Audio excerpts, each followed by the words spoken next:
Boa noite, este aqui é o Gabinete Liberal, o seu programa semanal que discute liberalismo constitucional e analisa o mundo deste viés.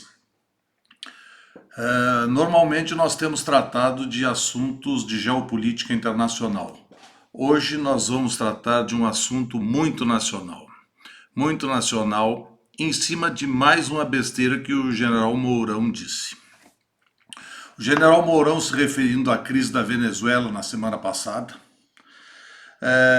disse: ainda bem que a população venezuelana não está armada, porque se ela estivesse armada e reagisse contra os assassinatos que o exército vem cometendo contra a sua população, certamente teria uma guerra civil lá.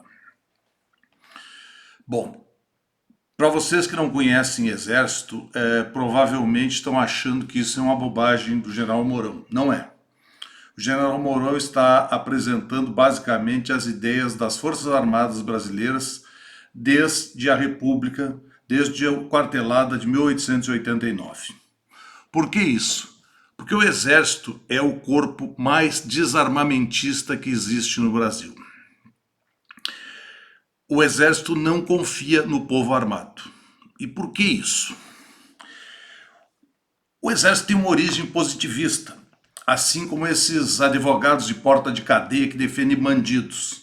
Os dois são originários do positivismo dito científico de Augusto Comte.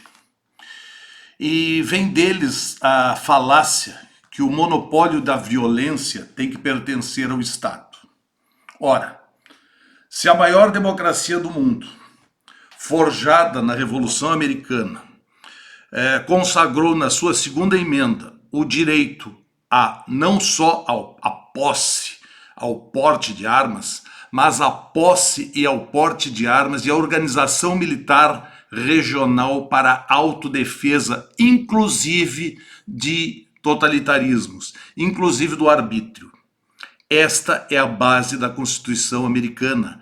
Esta é a base do constitucionalismo liberal. Ah, mas isso nunca aconteceu no Brasil. Sim, isto aconteceu muito no Brasil. Nós devemos ao povo armado a nossa liberdade e a tranquilidade que nós tivemos no Segundo Império. Em 1831, durante o período regencial, aquele período de bagunça que existiu dentro do Brasil, quando Dom Pedro I fugiu para Portugal para participar da Revolução do Porto,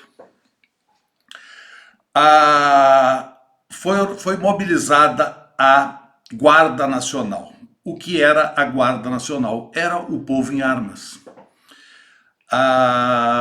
O governo central, depois o Estado, promulgava comandos para as elites do Império. E existiam dois tipos de elite, o Partido Liberal e o Partido Conservador. E por que eles não se mataram durante o Império? Não houve nenhuma quartelada durante o Império. Pelo equilíbrio de forças que Montesquieu já dizia que um puxava o rabo do outro. Nenhum líder liberal se animava a atacar os conservadores, nem os conservadores a atacar o liberal, porque sabiam que ia haver um equilíbrio de forças. A Guarda Nacional manteve a ordem, manteve as garantias individuais durante todo o Segundo Reinado. É disto que o Exército tem medo. É por isso que a liberação de armas que o Bolsonaro tanto prometeu na campanha não saiu, porque os generais que estão tutelando o governo de Bolsonaro, inclusive agora um general está lá no MEC se metendo, inclusive parece que voltado com o corporativismo dos caça-níqueis que formam universitários no Brasil, se metendo no Ministério do Vélez. Isso não pode continuar. Durante o período que existiu a Guarda Nacional, não houve nenhuma quartelada. A única quartelada que existiu foi em 1889. E por que não houve uma reação da Guarda Nacional? Porque foi no Rio. O Rio nunca foi chegado em arma. Carioca sempre gostou de praia, boa vida e tráfico. Carioca sempre foi assim. Não é à toa que o tráfico de escravos era feito para toda a América do Sul pelo Rio de Janeiro. O Rio tem uma tradição de não pegar em armas. O Rio tem a tradição da boa vida, do português, aquele que fica que nem caranguejo a 50 metros da praia. A Guarda Nacional permitiu ao Brasil ter o povo armado a um custo baixíssimo e treinadíssimo. E por que não acontecia isso? Porque não dava problema nenhum. As elites tinham os mesmos valores, valores homogêneos, discordavam em uma coisa ou outra, mas era basicamente a mesma coisa. E por que terminou a Guarda Nacional se era tão boa?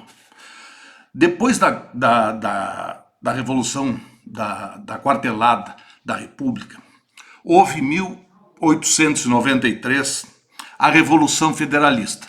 Isso aí certamente não te ensinaram na aula, teu professor maconheiro nem sabe disso, ele não aprendeu também. A Revolução Federalista foi uma revolução que aconteceu no sul do Brasil. Rio Grande do Sul, Santa Catarina, Paraná e no Rio de Janeiro, por um gaúcho, o general Saldanha, comandante da Escola Naval. Ele deflagrou uma revolução que só foi sufocada no Rio de Janeiro, sabem por quem? Pelo almirante Benham. Sabe quem era ele?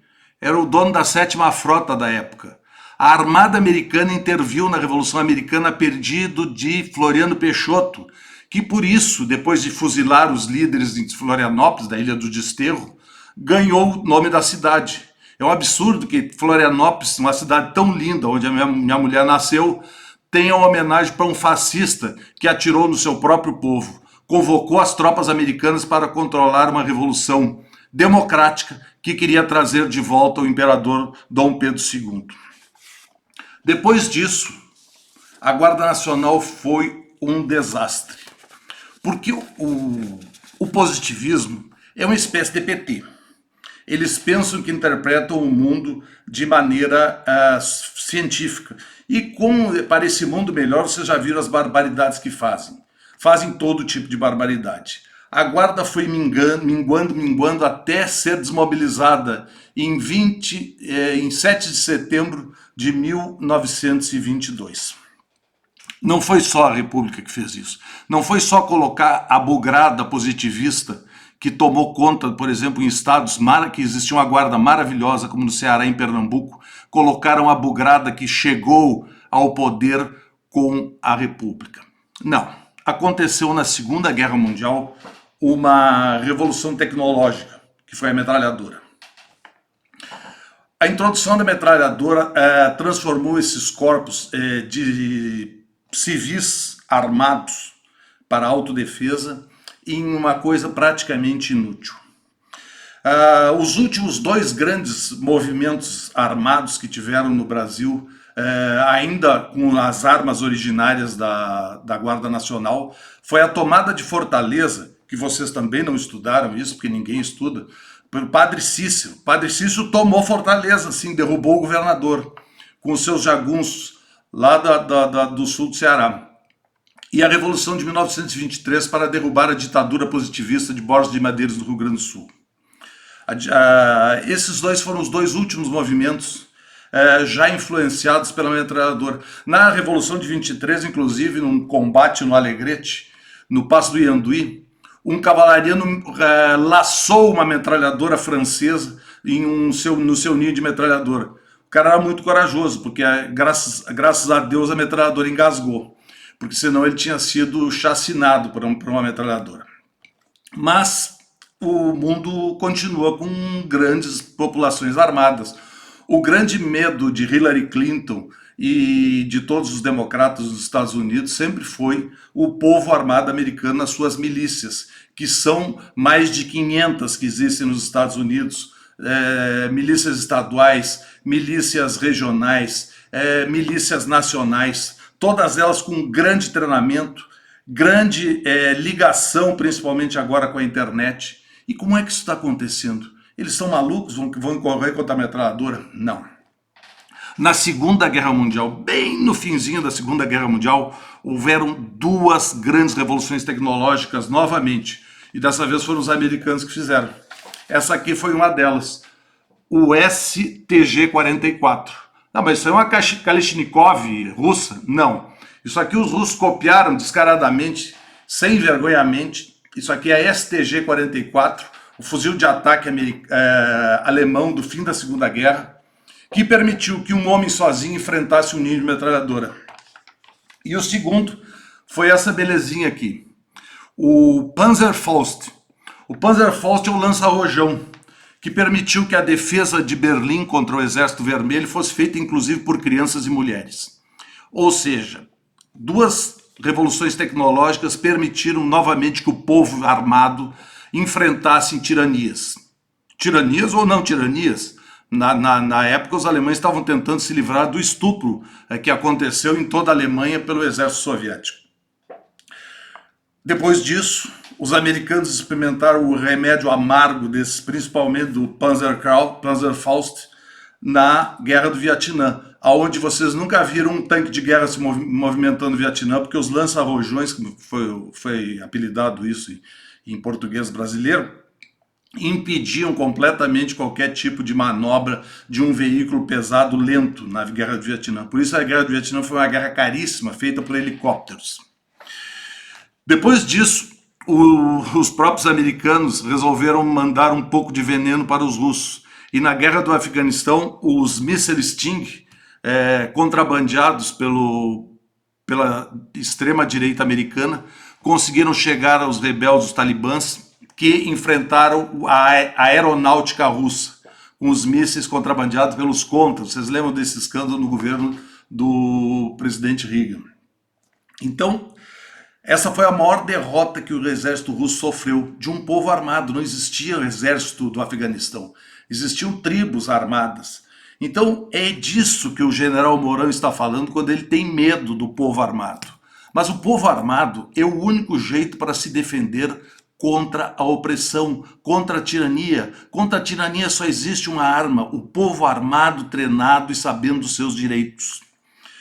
Então eu não quero ter um 38, um posse de arma, como eu sempre tive toda a minha vida, até o Fernando Henrique Cardoso, aquele filho de uma égua, me tirar o porte de arma. Eu sempre andei armado, nunca tive problema nenhum. O que eu quero agora é um fuzil de ataque e a possibilidade de treinar uma tropa de montanha, enquanto eu ainda tenho um pouco de idade para isso. Este é o Gabinete Liberal, aonde se discute constitucionalismo democrático do ponto de vista da liberdade. Este é um programa independente. Se você gostou, compartilhe com seus amigos, divulgue, porque nós estamos começando uma caminhada dura sozinhos agora. Meu nome é Norton Dornelles e até a próxima semana, se Deus quiser. Boa noite.